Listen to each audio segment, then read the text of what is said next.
আপনারা 2 দিন আগে সোশ্যাল মিডিয়ায় দেখেছেন যে আসলে আওয়ামী লীগের যে ফেব্রুয়ারি মাসের কর্মসূচি, তো এই কর্মসূচিতে তারা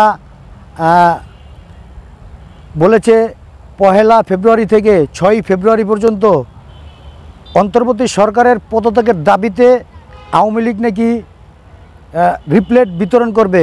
আওয়ামী লীগ সাধারণ মানুষের যে জ্বালান জ্বালাইছে, যেইভাবে তারা প্রতারিত করছে, প্রত্যেকটা মানুষের শোষণ করছে, গণ অভ্যুত্থানের মাধ্যমে যে দেশের যেই সরকার পালিয়ে যায় তার শরম থাকা উচিত, লজ্জা থাকা উচিত।